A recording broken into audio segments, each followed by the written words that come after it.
کہتے ہیں دیکھو جی اللہ پاک فرماتے ہیں آپ کے پاس علم نہیں آیا اس چیز کا، جس طرح علم تارا کیفا، کیا آپ نے نہیں دیکھا فعل ربک باصحاب الفیل، ہاتھی والوں کے ساتھ کیا ہوا تھا؟ وہ واقعہ ہوا تھا جب حضور ابھی پیدا نہیں ہوئے تھے، 50 دن بعد پیدا ہوئے تھے حضور صلی اللہ علیہ وسلم۔ یہ جو آیا تھا نا ابرا ہاتھیوں پر سوار ہو کر بیت اللہ کو گرانے کے لیے، وہ کب کا واقعہ ہے؟ حضور صلی اللہ علیہ وسلم کے پیدا ہونے سے 50 دن پہلے، سوا مہینہ کا جو ہے 50 دن پہلے کا یہ واقعہ ہے۔ تو اللہ پاک نے خطاب یوں کیا گویا کہ علم تارا کیف فعل ربک کا، کہ آپ نے نہیں دیکھا اصحاب فیل والوں کے ساتھ کیا حشر ہوا۔ یہ دیکھو جی، پھر وہاں بھی موجود تھے نا، یہاں بھی موجود تھے نا، بیچارے لوگ جاہل ہوتے ہیں، وہ کہتے ہیں واقعی بھائی یہ بات تو اس وقت موجود تھے، یہ بیچارے علم کے یتیم ہیں۔ اصل بات یہ ہے علم کے یتیم ہیں، ان کے پاس علم نہیں ہوتا۔ علم تارا سے مراد کیا ہے؟ اس کا واقعہ کا علم، اتنی شہرت ہے اس واقعہ کی کہ ابرے کا واقعہ جو ہے نا، ہاتھیوں والوں کا واقعہ جو اتنا شہرت پا چکا تھا، ہر ایک بندہ کہتا تھا اصحاب الفیل کا واقعہ، ہر ایک متاثر تھا، اتنا متاثر تھا۔ اسے کہتے ہیں رؤیت قلبی، رؤیت عینی ایک ہوتا ہے آنکھوں سے دیکھنا، ایک ہوتا ہے آنکھوں سے دیکھنا۔ کہیں کوئی واقعہ ہو جائے، ہم سننے فلاں جگہ دھماکہ ہو گیا، شہرت آ گئی، ہم نے دیکھا تو نہیں ہے لیکن ہمارے پاس علم اس چیز کا پہنچ چکا ہے، اتنا وہ شہرت والا واقعہ ہے۔ تو اس لیے پھر فرمایا یہ رؤیت عینی نہیں ہے، علم تارا کیف فعل ربک۔ اسی طرح کفار کے لیے بھی یہ لفظ بولا گیا ہے، یہودیوں کے لیے بھی یہ لفظ بولا گیا ہے، علم تراؤ، کیا تم نے نہیں دیکھا یہودیوں، کیا تم نے نہیں دیکھا؟ لیکن یہودی کو اس پر موجود تو نہیں تھی نا، اس واقعے کی شہرت اتنی ہے۔ بہرحال آگے دو گروہوں کا اللہ ذکر کرتا ہے نا، ان میں سے ایک گروہ تو وہ ہوگا وجوہ یومئذ خاشعۃ، کئی چہرے اس دن، وجوہ وجہ کی جمع ہے، وجہ کہتے ہیں چہرے کو، وجوہ کئی چہرے، یومئذ اس دن، خاشعۃ ذلیل و رسوا ہوں گے، منہ کالے ہو جائیں گے، آنکھیں نیلی ہو جائیں گی، ذلت اور رسوائی ان کے اوپر چھائی ہوئی ہوگی ہیں۔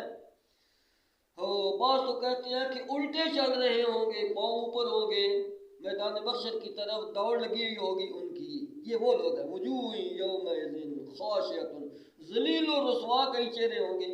چہرہ بول کر مراد پورا انسان مراد ہوتا ہے، جس طرح کہتا ہے میں تیرے منہ نے کچھ نہیں آکھیا، تیرے منہ تیری وجہ سے، چہرہ بول کر مراد پورا انسان ہوتا ہے۔ تو اس لیے یہاں چہرے کا ذکر کیوں کیا گیا کہ محترم چہرہ ہوتا ہے انسان کا، نہ ہی قرآن نے چہرے کا لیا ہے۔ چہرے بل آگ میں ڈالے جائیں گے، پہلے منہ ڈالا جائے گا، کیونکہ یہ فطرت ہے نا انسان کی، کوئی بندے کو حادثہ پیش آنے لگے بندہ منہ کو بچانے کی کوشش کرتا ہے، مجھے کوئی چوٹ لگ بھی جائے، میرے جس وجود کے جسم پر بھی لگ جائے خیر ہی ہے، میرے چہرے پر نہ لگے، چہرے کو بچانے کی کوشش کرے گا۔ بعض دفعہ آگے ہاتھ کرتا ہے چہرے کے آگے، وہ تیرا ہاتھ کاٹا جائے، وہ کہتا ہے کوئی بات نہیں، میرے چہرے کو کچھ نہ ہو، چہرے کو بچانے۔ تو چہرہ نرم بھی ہوتا ہے بنسبت دوسرے اعضاء کے۔ اچھا جی، تو اس لیے ان کا ذکر بھی چہرے کا کیا گیا ہے۔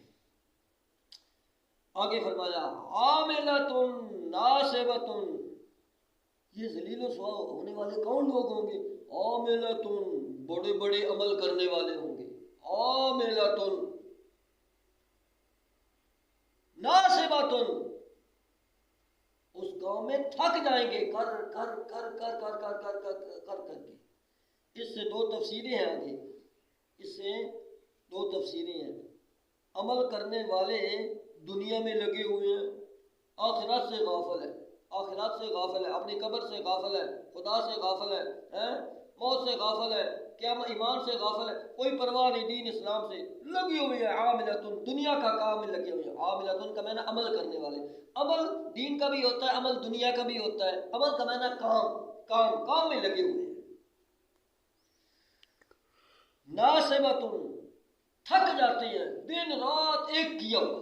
کئی لوگ تو رات کو بھی لگے رہتے ہیں نا، تو اوور ٹائم لگاتے ہیں نا، مگر پڑھ 2 رکعتیں نماز نہیں سکتے، ادھر اتنا لگے ہوئے ہیں، رات دن ایک کیا ہوا ہے، دن رات ایک کیا ہوا ہے، مگر ادھر وضو کر کے 2 رکعتیں پڑھنی پڑ جائیں کبھی، اوئے ہوئے ہوئے ہوئے کمر کو درد شروع ہو جاتی ہے، موت نظر آتی ہے۔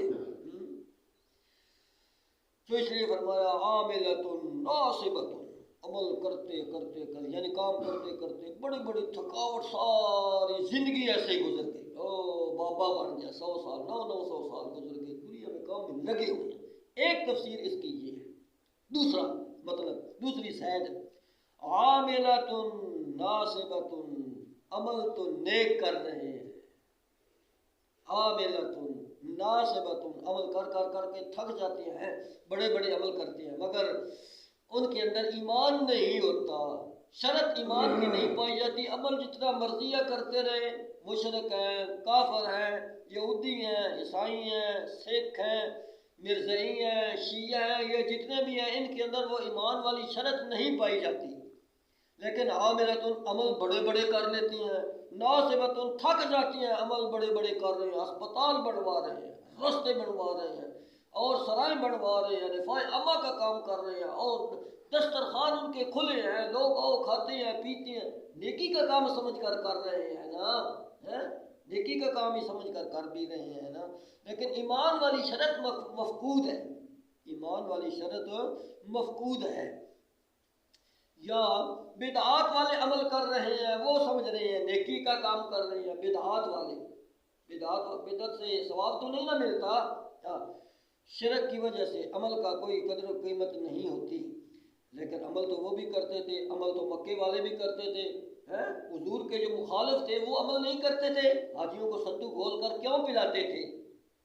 عمل کر نیکی سمجھ کر کرتے تھے نا، لیکن ایمان شرک کی وجہ سے ایمان ضائع ہو گئی نیکیاں، اور حج عمرے کیا کرتے تھے، یہ نیک نہیں کرتے تھے۔ قرآن کہتا ہے اللہ کا حق بھی دیتے تھے، وَجَعَلُوا لِلَّهِ مِمَّا ذَرَا مِنَ الْخَرْثِ وَالْأَنْعَامِ نَصِيبًا، کھیتی باڑی میں عشر بھی نکالا کرتے تھے مکے کے مشرک، آج مسلمان نہیں نکالتا، زکوٰۃ بھی دیا کرتے تھے، آج مسلمان نہیں نکالتا، وہ بھی عبادت کیا کرتے تھے، مگر آج مسلمان ہو کر بھی عبادت نہیں کرتا۔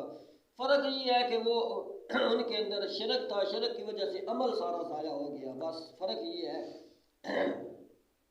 اچھا جی، یہاں دوسری سائڈ بیان ہو رہی ہے عاملۃ ناصبۃ، اور حضرت عمر فاروق رضی اللہ تعالیٰ عنہ ایک دفعہ جا رہے تھے ساتھیوں کے ساتھ، تو ایک راہب کو دیکھا، بڑی عبادت کرتا تھا، راہب اس کو کہتے ہیں جو جنگلوں میں نکل جاتے ہیں، جنگلوں میں بندوں کے ساتھ متھے نہیں لگتے، کسی کے ساتھ تقریب میں نہیں جاتے، شہروں میں نہیں آتے، اللہ اللہ کرتے رہتے ہیں، دریا کے کنڈے میں چلا گیا جس طرح رشیا یہ جی چلا کشی کر رہا ہے، اللہ اللہ کر رہا ہے، اور وہ جو راہب تھے نا وہ واقعی عبادت بڑی بڑی کرتے تھے یہود و نصارہ کے، مگر حضرت عمر نے دیکھ کر یہ آیت پڑھی،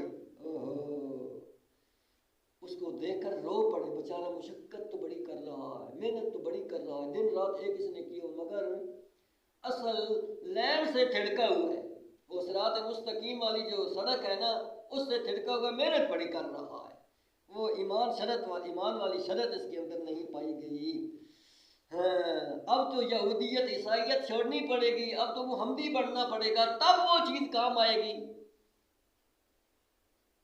تو یہی آیت پڑھی، وجوہ یومئذ خاشعۃ عاملۃ ناصبۃ، بڑے بڑے عبادت گزار، بڑی بڑی تھکاوٹ والے، یعنی عمل کر کر کر کر کے ذلیل و رسوا ہوں گے قیامت والے دن، کچھ نہیں پلے پڑے گا۔ پھر انجام کیا ہوگا؟ تصلیٰ نارا حامیۃ، داخل ہو جائیں گے آگ میں، حامیۃ جو بھڑکنے والی آگ ہے، بھڑک رہی ہوگی آگ، اس میں داخل ہوں گے۔ اچھا، بڑی پیاس لگے گی شدت کی، جہنم کے اندر جو اور عذاب ہے وہ تو ہے ہی نا، جو پیاس لگے گی نا شدت کی، پورا سمندر کا پانی بالفرض وہ پی جائیں ان کی پیاس نہیں بجھے گی۔ اس سے استسقاء کی بیماری بھی کئی لوگوں کو ہوتی ہے، یہ طبہ لوگ، ڈاکٹر حکیم لوگ کہتے ہیں اس مریض کو استسقاء کی بیماری ہے، یعنی پیاس کی بیماری ہے، پانی پیے جاتا ہے پیاس نہیں بجھتی، پیے جاتا ہے پیاس نہیں بجھتی، یہ استسقاء کی بیماری ہوتی ہے، اس کی آخر موت ہی ہوتی ہے، انجام اس کا، پیٹ یہاں آ جاتا ہے، پھر پانی نکالتے ہیں لیکن اس کی پیاس نہیں بجھتی۔ تو فرمایا تسقا من عین آنیہ، پلایا جائے گا ایسے چشمے سے پانی آنیہ جو ابلتا ہوا ہوگا، ابلتا ہوا، وہ پانی ابل رہا ہو تو وہ بندہ پیے۔ اب کبھی کبھی کوئی چائے کا گھٹ بھر لینا ہو گرم تو اچانک اوہ ہوئے زبان کو جلا دیتا ہے، ہونٹ کو جلا دیتا ہے، تھوڑی دیر کہتا ہے ٹھنڈی ہونے دے بھائی، اس کی بڑی گرم تھی، ہو تو اس لیے فرمایا وہ تو پانی اتنا گرم ہوگا جب ایک گھٹ پیئیں گے وہ آگے سے سارا کام کر دے گی، ہونٹ پھول کر ادھر اتنا بڑا ہو جائے گا، پاؤں تک آ جائے گا۔ تسقا من عین آنیہ، پلایا جائے گا ایسے چشمے سے پانی جو ابل رہا ہوگا۔ اچھا، پھر کھانے کے لیے کوئی چیز، کھانے کے لیے لیس لہم طعام، نہیں ہوگا ان کے لیے کوئی کھانا کسی طرح کا، ہاں الا من ضریع، مگر ضریع کا کھانا ملے گا۔ ضریع کا کھانا کیا ہے؟ الا من ضریع، ضریع کہتے ہیں کہ ایک درخت ہے، خاردار بھی ہے، کانٹے دار بھی ہے، بد مزہ بھی ہے، کڑوا بھی ہے، یہ تینوں صفات اس کے اندر پائی جائیں گی۔ اور عام اس کو کہتے ہیں تھور کا درخت، تھور کا، ہم نے دیکھا نہیں ہے، اللہ دکھائے بھی نہیں، تو وہ کہتے ہیں تھور کا درخت کانٹے دار بھی ہوتا ہے، کڑوا بھی ہوتا ہے، بد مزہ بھی ہوتا ہے۔ یہ ان کو کھلانے کی، کھانے کے لیے کہا جائے گا یہ کھاؤ۔ کیسے کھائیں گے؟ جب بھی کھائیں گے تو یہاں ہی گلے میں اٹک جائے گا، گلے میں ہی، اب اندر نہیں جائے گا۔ خاردار بھی ہوگا، کانٹے دار بھی ہوگا، کڑوا بھی ہوگا، اور کھانا بھی پڑے گا، بھوک بھی بڑی لگی ہوگی۔ تو فرمایا وہ کھانا ایسا ہوگا لا یسمن ولا یغنی من جوع، نہ تو وہ موٹا کرے گا، نہ وہ ولا یغنی من جوع، اور نہ ہی ان کی بھوک مٹائے گا، اور نہ ہی ان کو لذت ہوگی۔ تین ہی چیزیں ہوتی ہیں کھانے کا، مقصد ہوتا ہے لذت حاصل کرنا اور طاقت حاصل کرنا اور بھوک پیاس وغیرہ دور کرنا۔ اگر دل ہی نہیں کرتا ایک چیز پر، کھانے پر، تو وہ مزہ ہی نہیں ہے، اس کا کوئی مزہ ہی نہیں ہے کھانے کا، نہیں ہے۔ اور پھر بھوک بھی بڑی لگی ہوئی ہے، پھر وہ بھوک بھی نہیں مٹاتا، کھائے گا تو وہ بھوک نہیں مٹے گی اس کے باوجود۔ اور اس کی دوسری سائڈ اللہ بیان کرنے لگا ہے، وجوہ یومئذ عاملۃ، کئی خوش قسمت چہرے ایسے ہوں گے اس میں مد مقابل یومئذ ناعمۃ صالحہ ہے، خوش و خرم چہرے ہوں گے ان کے، ناعمۃ خوش و خرم، اوپر تھا خاشعۃ ذلیل و رسوا، چہرہ ہی بندے کا بتا دیتا ہے نا، خوش ہو تو چہرہ کھل رہا ہوتا ہے، بڑا ہی خوش ہوتا ہے، چہرے پر روشنی ہوتی ہے، چہرے پر رونق ہوتی ہے بڑی۔ تو فرمایا کئی بندے ایسے ہوں گے مرد و زن، وجوہ یومئذ ناعمۃ، خوش و خرم ہوں گے، چہرے چمک رہے ہوں گے، خوش ہوں گے، لسعیہا راضیہ، لسعیہا راضیہ، اپنی کوشش جو انہوں نے کی تھی نا دنیا میں، راضیہ، وہ راضی ہو جائیں گے، الحمدللہ اس کا دن مل پہ گیا، مل پہ گیا، اس کا جو ہم نے عمل کیا تھا نا قیمت لگ گئی ہے آج اس کی، اچھے عمل کیے ہوں گے تو ظاہر ہے جو اچھے عمل کرتے ہیں، جو سنت کے مطابق عمل کرتے ہیں، دین کے مطابق عمل کرتے ہیں، ایمان کے ساتھ کرتے ہیں، اخلاص کے ساتھ کرتے ہیں، اللہ کی رضا کے لیے کرتے ہیں، ان کی قدر و قیمت ہوگی اس وقت۔ اچھا، فی جنت عالیۃ، اوپر والے جہنم میں ہوں گے نا، یہ فی جنت عالیۃ، یہ ایسی جنت میں ہوں گے، عالیہ، بہت عالی شان ہوگی جنت، عالیہ، عالی شان ہوگی جنت۔ بعض کہتے ہیں جنت اونچی جگہ پہ ہوگی، اونچی جگہ پہ ہوگی، سب سے اونچی، تو کہتے ہیں جنت اونچی، پھر نیچے اوپر آنا پڑے گا، تو پھر محل ہے بہت بڑا اونچا ہے، تو بندے کو نیچے آنا پڑے، 10 منزلیں محل ہو تو نیچے آنا پڑے تو سمجھ آ جائے۔ بعض تو کہتے ہیں امریکہ میں ایک بلڈنگ تھی 110 مطلب اس کی بلڈنگیں تھیں، اندازہ لگاؤ کتنی اونچی ہوگی، محلات کتنے اونچے گزر گئے ہیں، تو نیچے سے اوپر، اوپر سے نیچے، تو آج اس کی شفٹیں بڑی ہوئی ہیں، بٹن دباؤ اوپر سے نیچے یوں آ جاؤ، نیچے سے اوپر یوں چلے جاؤ، یہ کوئی مسئلہ ہے؟ تو جنت کی بات ہو رہی ہے، کیسے نیچے آئے گا تو کیسے اوپر جائے گا؟ جب اللہ نے ایک کام کرنا ہو اس کے لیے کون سی مشکل عقل نہیں مانتی. کہتے ہیں کئی لوگوں نے انکار کر دیا یہ تو مشقت ہوگی اوپر سے نیچے کیسے آئے گا جی. اور ظالمو تمہاری بلڈنگیں بنائی اوپر سے نیچے بٹن دباتے ہو آ جاتے ہو. تو جو اللہ نے کام کرنا ہے کیا خیال ہے وہ چلنا پڑے گا. تو جنتی کو تو اللہ یہ صفت دے دے گا کن فیکون والی اڑنے والی کن فیکون والی. لو جی بات ہی ختم ہوگی. جہازوں والا کام بھی بیٹھے بٹھائے یہاں ہو جائے گا. یہ تو جنتی کو صفت مل جائے گی. وَلَكُمْ فِيهَا مَا تَشْتَهِي أَنفُسُكُمْ جو چاہو گے وہ ملے گا. لو جی جنت عالیہ اوپر جنت عالی شان ہوگی اونچی جگہ ہوگی. لا تسمع فیہا لاغیہ نہیں سنے گا اس کے اندر کوئی لاغیہ. لاغیہ کس کو کہتے ہیں؟ نہیں سنے گا اس کے اندر جنتی لاغیہ کوئی لغوا بات کوئی بکواس نہیں سنے گا کوئی بک بک نہیں سنے گا لا یعنی باتیں نہیں سنے گا گالی گلوچ نہیں سنے گا. آج تو دیکھ لو ادھر دائیں بائیں بکواس گالی گلوچ. شریف آدمی بیچارہ کان لپیٹتا ہے کیا کروں ہے. کسی کا گھر قریب ہے تو لڑکے آ کر کھڑے ہو جاتے ہیں چوکوں میں بکواس کرتے ہیں گالی گلوچ گانے مانے. وہ شریف لڑکیاں شریف گھرانے ہوتے ہیں وہ بیچارے مجبوراً ان کو سننی پڑتی ہے. یہ تو کتنی بے غیرتی ہے. تو کوئی باغیرت آدمی ان کو نہیں کہتا چلو کیوں کھڑے ہو یہاں بھائی کیوں کھڑے ہو کسی کے گھر کے قریب دفع ہو جاؤ. مجال ہے کسی کو کوئی جرت کرے یہ بھی کوئی نہیں کرتا. یہاں مجبوراً بھی بندہ تو ویسے بھی گھروں کے اندر تماشے لگے ہوئے ہیں چوکوں کے اندر تماشے لگے ہوئے ہیں. شریف آدمی کوئی گزر نہیں سکتا. بات یہ ہے کہ وہاں کوئی بک بک نہیں ہوگی کوئی بکواس نہیں ہوگا کوئی لعن طعن کوئی گالی گلوچ حسد بغض وغیرہ کوئی سب چیزیں وہاں نہیں ہوگی. یہ جنت ہے یہ جنت ہے. تو فرمایا فیہا عین جاریہ اس کے اندر بھی چشمہ ہوگا جاری. ان کے لیے بھی تھا نا گرم پانی کھولتا ہوا. تو فرمایا یہاں فیہا سرر مرفوعہ اس کے اندر بینچ لگے ہوئے ہوں گے بہت بڑے اونچے اونچے بینچ جن کے اوپر بیٹھے ہوں گے جنتی. وَأَكْوَابٌ مَوْضُوعَةٌ اور ان کے لیے بڑے بڑے برتن رکھے ہوں گے کوزے کی شکل میں برتن جن کے اندر کھانے مانے کا انتظام ہوگا.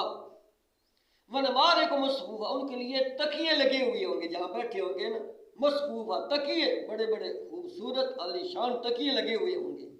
وَزَرَابِيُّ مَبْثُوثَةٌ قالینیں بہت بڑی اچھی سے اچھی بچھی ہوئی ہوں گی. بچھانی بھی نہیں پڑے گی. وہاں جانا تھا چلو وہ قالین اٹھا کر لے آؤ نا ادھر بھی بچھی ہوگی ادھر جائیں گے ادھر بھی بچھی ہوگی. میدان جنگل میں جائیں گے وہاں بھی ان کے لیے وہ بچھی ہوگی کیونکہ کن فیکون والا امر ان کو اللہ دے دے گا فوراً وہ کام ہو جائے گا. یہاں ایک ہاؤس بننا چاہیے اسی وقت بن جائے. یہاں ایک بلڈنگ بننی چاہیے فوراً بن جائے گی. تو اس لیے فرمایا جو بھی مال بنانا چاہیں گے یہ نہر ہے نہر اس نہر کو ادھر ہونا چاہیے. اشارہ کرے گا وہ نہر ادھر چل پڑے گی. اللہ اللہ خیر سے اللہ شہد کی نہر ہے پانی کی نہر ہے شارہ بل طہورہ کی نہر ہے دودھ کی نہر ہے. اشارہ جنتی کرے گا نہر اس کے پیچھے چل پڑے گی. اسے کہتے ہیں جنت. اسے کہتے ہیں جنت. اس کو حاصل کرنے کے لیے ایمان شرط ہے محنت شرط ہے ایمان شرط ہے اخلاص شرط ہے. یہاں اس کو حاصل کرنے کے لیے یہاں کوشش کرنی ہے یہ یاد رکھنا. ہاں وہاں کی ذلت سے بچنے کے لیے یہاں رہ کر کوشش کرنی ہے. اور ایک حصہ اس صورت کا ہو گیا ایک حصہ انشاءاللہ العزیز کل کے درس میں آئے گا. دعا ہے اللہ تعالیٰ مجھے اور آپ کو ہما حق قرآن سنت کی صحیح سمجھ دے ہما حق قرآن سنت کے مطابق عمل کی توفیق دے. اللہ تعالیٰ آپ سب کو بھائی زندگی اسلام والی دے خاتمہ ایمان تے فرمائے. اللہ تعالیٰ کمی بیشی معاف فرمائے. وما علیہ الا البلاغ.